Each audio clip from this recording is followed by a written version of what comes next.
Salut tout le monde, très urgent. Aujourd'hui, vendredi 17 octobre 2025. Plus de 50 camions de citernes viennent d'être brûlés par les terreaux. Deuxièmement, plusieurs chauffeurs ont été tués et beaucoup ont été enlevés. Quatrièmement, il y a un citoyen malien qui a filmé les convois qui quittaient la Côte d'Ivoire pour venir au Mali. Je vous ai dit de ne pas filmer. J'ai dit, pardon, il ne faut pas filmer. Ils ont filmé. Quand ils ont filmé, c'est la même chose qui est arrivée à la frontière. Le même scénario, la frontière entre le Mali et le Sénégal. Quand ils ont filmé les convois, voilà, ils sont venus attaquer. Voici les images où le monsieur même est en train de filmer. Et puis, il lance un défi au terreau. Non seulement il est en train de filmer, voilà, voilà la preuve. Hein. Ce sont les gens qui filment. Quand les convois citernes et les escortes des militaires maliens viennent, les gens sont en train de les filmer partout. On avait parlé, ils avaient cessé. Maintenant, ils recommencent. Voilà, aujourd'hui, c'est gâté. Et regardons. Et regardons très bien. Et regardons bien.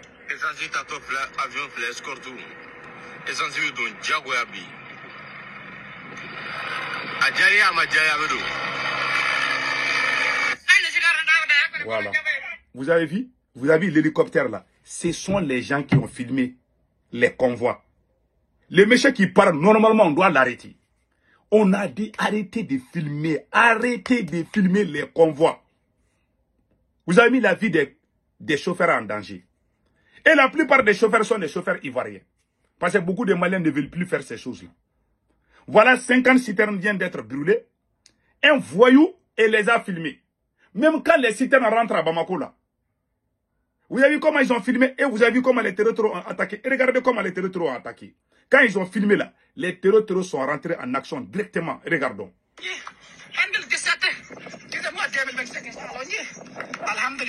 Et regardez bien. Hein. Et regardez bien.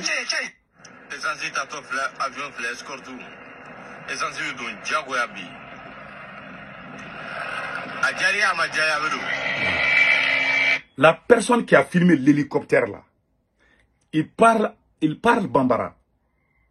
Il dit que les terreaux veulent ou pas là. Voilà notre hélicoptère avec les militaires en train de traverser tel endroit. Il a même dit là où les militaires se trouvaient. La personne qui a filmé ça là. La personne a dit que oui, voilà nos militaires, nos voyants militaires avec les hélicoptères, les drones. Voilà, que les terreaux sachent que nous sommes puissants. Quand ils ont fini de filmer net, les terreaux sont allés. Les terreaux ont su où se trouvent les militaires et les camions citernes. Donc les terreaux sont allés les attaquer. Quand vous regardez, ceux qui comprennent Bambara savent de quoi je parle. Donc ils ont filmé. Voilà ce qu'ils ont filmé. Hein. On a parlé. On a parlé jusqu'à ce que moi-même mes salives là sont devenues sèches. Parce qu'on a parlé en vain. Même quand les citernes rentrent à Bamako, là, on les filme. On dit oui, ils sont venus. Il y a Caribina maintenant. Ils montrent. C'est vous qui êtes en train d'exciter ces gens-là. Il y a un proverbe Bambara qui dit, c'est en cachant le serpent que le serpent peut devenir fort. Je ne sais pas si la tradition est bonne ou pas. Voilà. C'est un peu ça en Bambara. Donc il faut se cacher pour avoir la force. Quand tu es faible là, tu dois te préparer en cachette. Mais vous là, quand des citernes viennent seulement, ils vont aller dire à la télé que c'est 300 citernes qui viennent. Ils vont bien filmer. Il y en a même qui filment nos militaires en pleine brousse avant d'arriver à Bamako. Il y en a même qui disent que les citernes là vont arriver ce soir. J'ai vu sur les réseaux sociaux, il y a des gens qui sont à Bamako là-bas, qui sont en train de filmer, hein, qui disent que ne vous inquiétez pas, hein, il y a 200 citernes qui vont rentrer à Bamako ce soir. Pendant qu'ils ne sont même pas rentrés d'abord, ils sont en train de tout dire. Moi j'ai tout vu. Quand nous on parle, ils vont ouvrir leur grande gueule. Les apatrides, ils sont en train de faire la promotion des terreaux. Ils montrent les images, ils montrent les messages des terreaux. Même les États-Unis les font. C'est-à-dire, là où la partie la plus importante, ils ne parlent pas de ça. Hein. C'est comme si tu veux tuer un serpent, tu dois couper la tête. Et ils sont en train de couper la queue du serpent. Et les serpents tournent pour les mordre encore. Voilà ce qui se passe. Et regardez comment les convois, comment ils ont brûlé. Et regardez. Il faut bien regarder les films. Hein.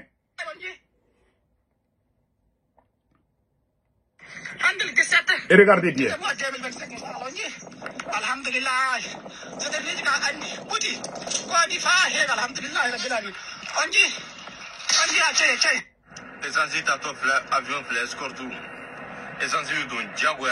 Voilà. Voilà.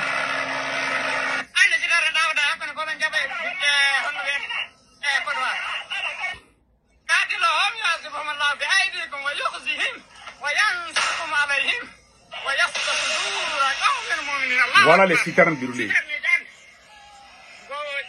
C'est l'un des combats les plus farouches. C'est l'un des plus grands combats que l'armée malienne a fait. C'était un combat corps à corps, œil pour œil, dent pour dent. L'armée s'est battue. Malheureusement, les terroristes ont brûlé 50 citernes.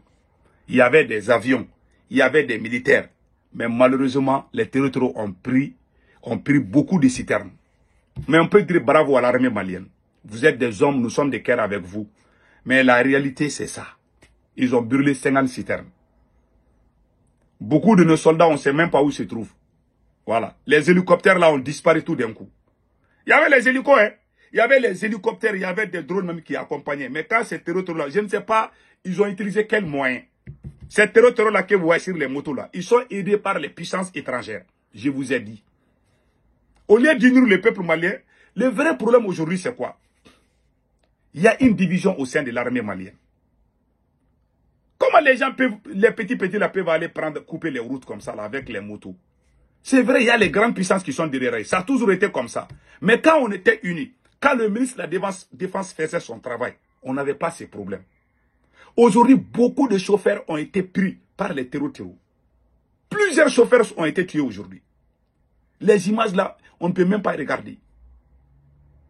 On vous a dit, quand les citernes viennent, cachez-les, allez-y dans les stations et vous avez interdit aux gens de ne pas filmer la file d'attente là pour les carburants là. Vous dites que celui qui va filmer, celui qui va se filmer pour dire qu'il n'y a pas de carburant, vous allez l'envoyer.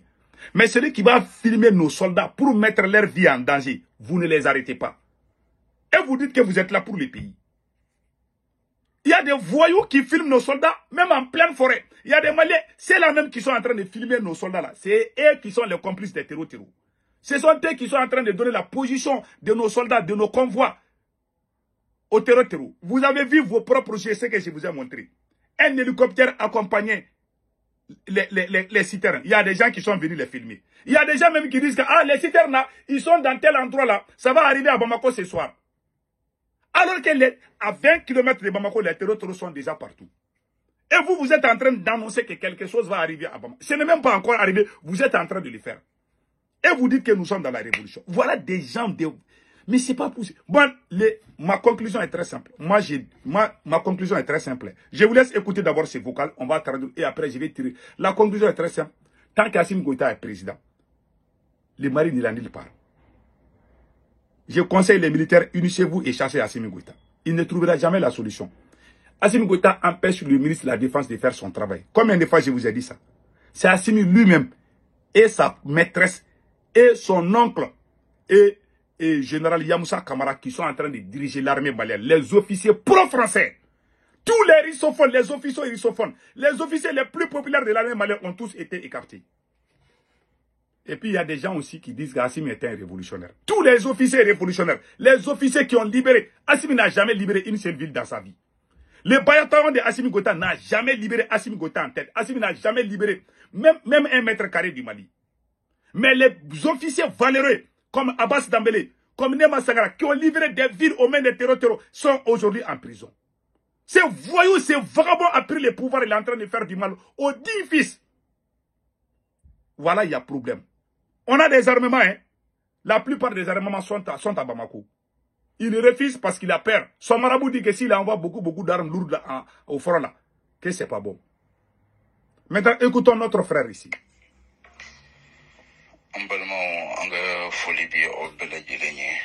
Ame Malien Dimbe fo Malikono ane Malikoka ame groupe de la vérité jamagolo ma bela jiden fo bi Malika citerne ba dine jenna bi kolanjaba o essence fali ana gazolo fali tetu ko do Malikono jarsu yu kumbe ko bejen bi an b'a la deli ala ka basigi ni lafiya don Mali kɔnɔ.